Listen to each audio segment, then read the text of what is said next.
Good morning, everybody. See now, in our last class, we have seen in detail what are the different limit states that we are going to now incorporate in our RCC design. Okay? And as a last part of that, we shall try to see what exactly this characteristic strength and characteristic loads are. Because these are very, very important from the point of view of our designs now. Okay, so we shall see now characteristic strength and characteristic loads. And if you see any question paper, I think they have most of the times they have asked to describe what is this characteristic strength and characteristic loads. So from the examination point of view also, it's very, very important. See now. So now, if you just see, suppose that assume that I have got a column. I have got a column here. Okay. And assume that you are going to load it with the same 100 kg. Assume that you are going to put a 100 kg load on it. Suppose if the strength of this material, is less than 100 kN, then surely this column is going to fail. Am I right now? So now I say that failure occurs when load is greater than the strength. When the load exceeds the strength, the failure is going to occur. Am I right now? It is but natural. Okay. Therefore, I say that this load and strength, these are the two important parameters which you have to consider in our design aspects. Wherever you do, it may be the design of the aircraft, it may be the design of any structure, or it may be the design of the dam, anything you take now. Always we should see that, okay, in terms of this load and the strength of that material, both are going to play a very, very important role. So now, but unfortunately, both this load and the strength, both have hardly ever a constant value. Say, take for example, I will give you one simple example now. Assume that you have got M30 grade of concrete. You have got M30 grade of concrete now. So you cast 10 cubes out of M30 grade of concrete. 10 cubes you cast. So truly speaking, after 28 days curing, okay, all these 10 cubes should give you a strength of 30 Newton per mm square. Is it right or not?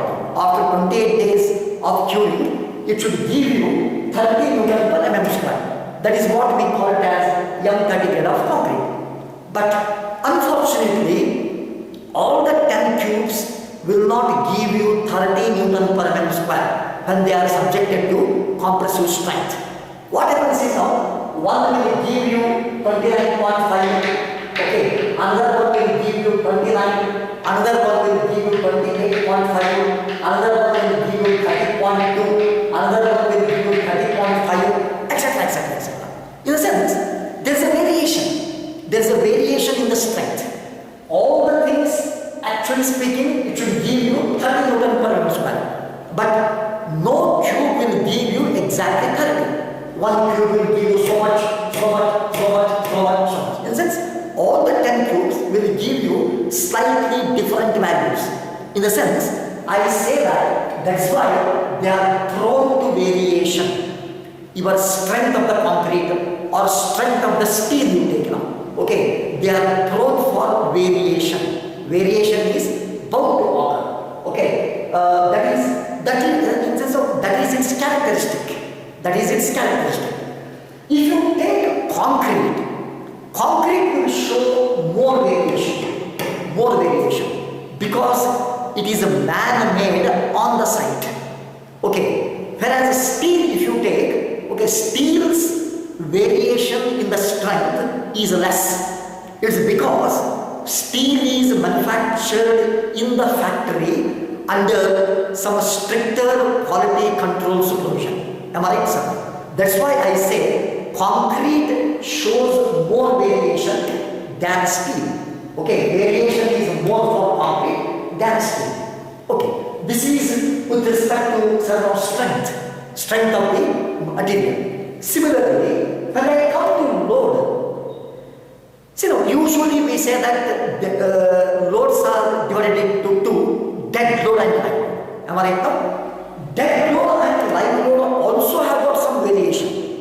Okay, just like your strength will vary. Okay, similarly, load also will vary. Load also will show some variation. Okay, so now if you take dead load will show you less variation and live load will show more variation, because dead load of the beam or dead load of the column, sir, I can calculate it very, very accurately to some extent, whereas a live load cannot be calculated that accurately, because I don't know this classroom. Okay, today 60 people may sit here now, 60 people live.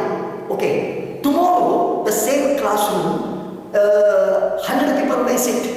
It is 100 people's live. So live load cannot be estimated that accurately, whereas the dead load can be estimated to certain extent accurately. But dead load also will show variation and live load also will show variation. That's why, since they show variation, in the sense concrete also will show variation, steel also will show variation, in the sense it is with respect to strength. And with respect to load, dead load also will show variation and live load also will show some variation. That is the reason why load also shows variations and strength also will show the variation. That is the reason why, sir, now we are going to define something called characteristic strength and characteristic loads. We are going to define what is this characteristic strength and characteristic loads. See, characteristic strength means it is that value of the strength, okay, which, in sense of below which not more than 5% test results are expected to fall. Say, take for example, if I say M30 grade of concrete, it should give me 30 Newton per mm square. Am I right?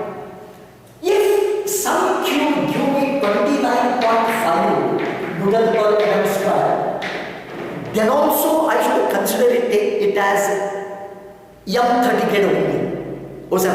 It's because characteristic strength means, I say that 5% of the test results will not fall below. In the sense, I should say that 95% reliability I have got.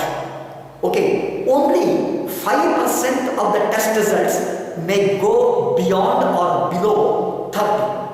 If that is the case, such thing I will call it as characteristic strength. Okay, if I plot it in the form of a graph, frequency density versus strength, sir, it will come like a bell-shaped graph. Okay, peak value I will call it as the mean strength. This I will call it as the mean strength Fk. Fk means it is the characteristic strength. It is 5% of the test results below this characteristic strength. And this strength I will call it as characteristic strength Fk. So from here to here it is characteristic strength, and from here to here it is a mean strength. And this I will call it as 1.64 S, where S means it is called standard deviation. It is called standard deviation. That is the reason why, if from this graph, if I want characteristic strength Fk, it is a mean strength Fm minus this 1.64 S. So this equation will give you the characteristic strength. Okay, so this is about characteristic strength. Similarly, if I happen to draw the characteristic loads, in the sense loads versus frequency density, if I happen to draw, for example, this I will call it as mean load, Fm, mean load. Okay, then here now I say that 5% 5% results should not go above FQ. Okay? And this value I will call it as the characteristic load. This is my characteristic load. This is my mean load. And this data